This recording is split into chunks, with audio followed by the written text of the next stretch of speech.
کہ دیکھو ہمارا جو کام ہے نا یہ مسجد والا کام ہے.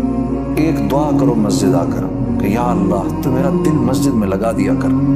ہاں یہ دعا کرو، کیونکہ اگر مسجد میں دل لگ گیا، سب سے پہلے تو جن 7 لوگوں کو قیامت کے دن عرش کے سائے کے نیچے جگہ ملے گی، ان میں سے ایک وہ ہوگا جس کا ہر وقت دل مسجد میں لگا رہتا ہے.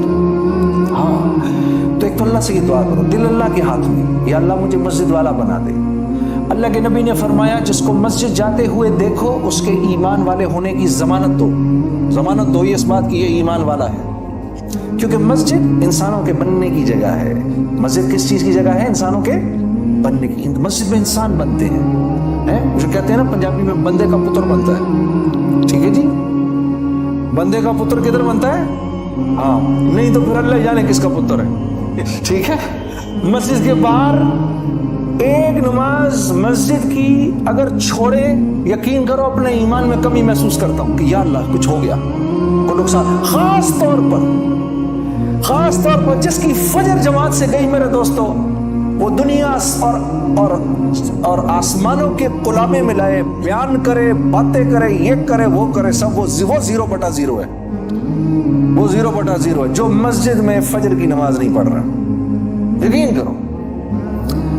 ہاں جس نے فجر کی نماز کو قابو کر لیا اس نے زندگی کو قابو کر لیا. ایسے پکڑ لیا، اس کو گردن سے پکڑ لیا، پھر کہیں نہیں بھاگتی زندگی اس کے ہاتھ سے.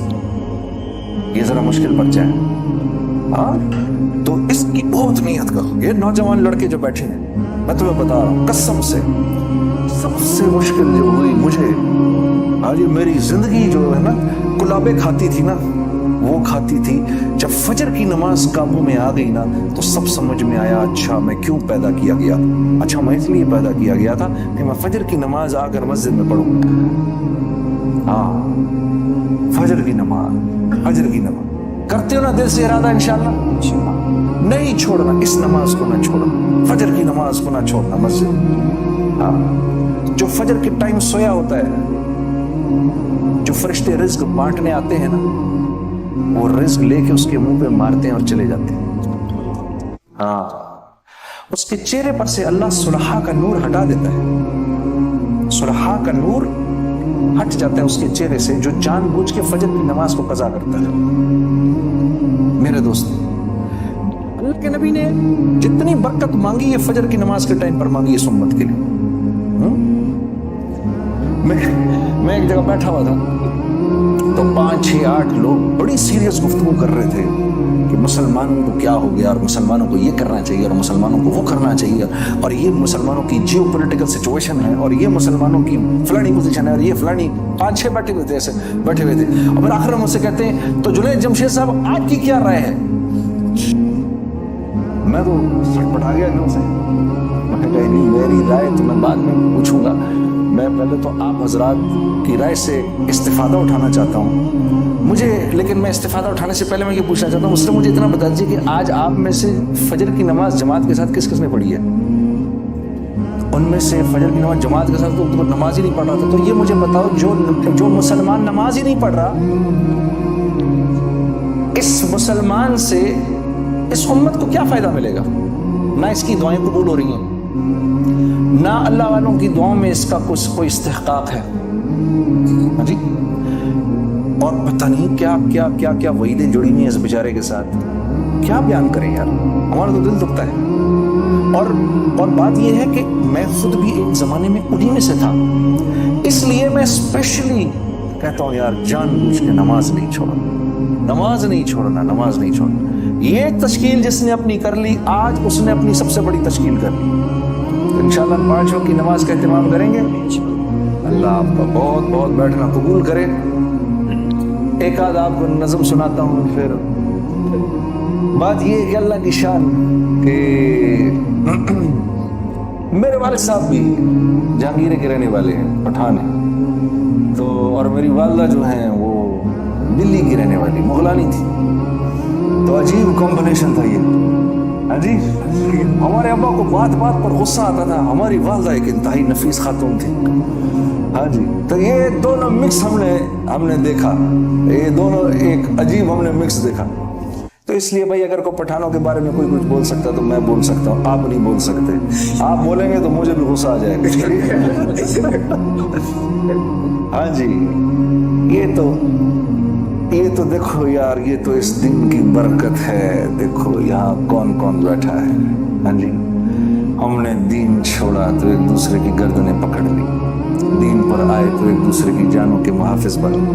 ہاں جی, مسجد دیکھو یار, واہ کیا بات ہے.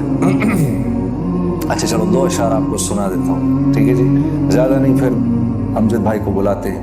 پہلے میں آپ کو امجد بھائی کا ذرا بتاؤں.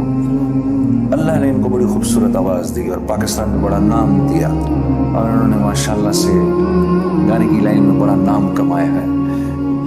جو پاکستان سے جن ساتھیوں کا تعلق ہے ان کو بہت اچھی طرح پہچانتے بھی.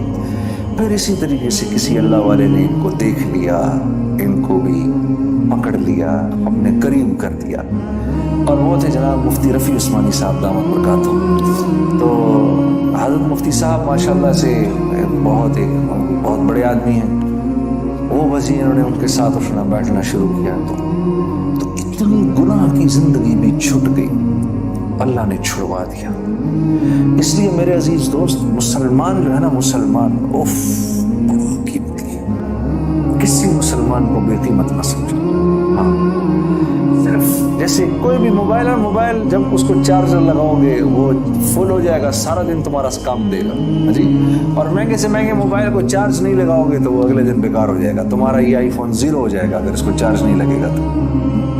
اور 20 پاؤنڈ 10 پاؤنڈ کے جی, 3 پاؤنڈ کے 2 پاؤنڈ کے موبائل کو بھی روز چارجر لگے تو یہ نفع دینے والا بن جائے گا. ٹھیک, تو ہمارا چارجر کیا ہے, انسانوں کا چارجر کیا ہے, دعوت.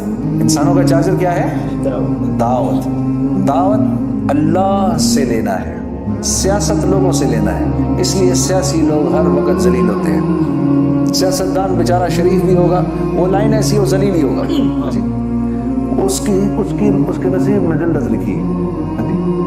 اور دائی دعوت دینے والا جی, وہ کسی بھی لائن کا کیوں نہ ہو جی, جب وہ لوگوں کو اللہ کی طرف بلائے گا تو لوگ اس کی طرف متوجہ ہو جائیں گے. ٹھیک ہے, دعوت اللہ سے لینا ہے اور سیاست لوگوں سے لینا ہے. اور لوگوں کو دینا پسند نہیں ہے, لوگوں کو لینا پسند ہے. لوگوں کو کیا پسند ہے, لینا. اسی لیے تو یہ بیچارے سیاسی لوگ ہر وقت ذلیل کرتے رہتے ہیں. کیوں, یہ مانگتے ہیں آگے ہم سے, ان کا مانگنے کا مزاج بن جاتا ہے. حاجی صاحب کے گھر پہ کوئی آئے, ہاں جی, حاجی صاحب میرے بڑے, میں حاجی صاحب کی مثال دے رہا ہوں. حاجی صاحب ناز تو نہیں, ہاں جی, تمہارے کہنے پر ناز سنا رہا ہوں اس لیے تمہاری مثال بھی دوں گا. اب حاجی صاحب کے گھر پہ کوئی آ جائے, ہاں جی, تو بیٹا آیا بھاگا بابا جی, ابا جان وہ آدمی باہر کھڑا تھا, وہ کہہ رہا ہے آپ نے اس کے 200 پاؤنڈ دینے. تم نے کیا بولا, میں اندر ہوں بکاؤں. میں کہا جی میں کو جھوٹ تو بولنا نہیں, میں نے کہا آپ اندر موجود ہیں. تمہاری ایسے کام نہ پوچھتے نہ کچھ, ہاں جی. اور یہ بیٹا اگر کہے ابا جی ایک آدمی باہر کھڑا رہا ہے, کیا کہہ رہا ہے, وہ جی اس نے آپ کے 200 پاؤنڈ دینے. کدھر ہے وہ, باہر کھڑا, اور پاگلا لے کر اس کو اندر. کیا یار بیوقوف بچے ہیں بالکل یار. انسانی مزاج ہے, لینا اچھا لگتا ہے, دینا اچھا نہیں لگتا. تو داعی, دین کی دعوت دینے والے, یہ علماء ہمارے, یہ دینے والے ہیں, اس لیے تو ہمیں اچھے لگتے ہیں. یہ ہر وقت ہمیں کچھ نہ کچھ دے رہے ہوتے ہیں, ان سے ہمیں ہر وقت کچھ نہ کچھ مل رہا ہوتا ہے. انبیاء کیوں کائنات کے بہترین لوگ ہیں, ان سے ہمیں مل رہا ہے جی. اور اللہ رب العزت نے پہلی شرط ان کے لیے یہ رکھی, تم نے لوگوں سے کچھ نہیں لینا. یہ دائی کے لیے سب سے ضروری چیز ہے, ہم لوگوں سے کچھ نہیں لینا جی. لا نريد منکم جزاء ولا شکورا, نہ جزا چاہیے نہ ہمیں شکر چاہیے, کچھ بھی نہیں چاہیے تم سے بس. اس لیے ان کو ہم پسند کرتے ہیں, ان سے ہم محبت کرتے ہیں. تو اللہ ہم سب کو دینے والا بنائے. ٹھیک ہے, تو اللہ نے ان کی زندگی بدل دی, اور آج یہ سارے کے سارے عالم میں جاتے ہیں, پھرتے ہیں, اور لوگوں کو اللہ کی طرف بلاتے ہیں.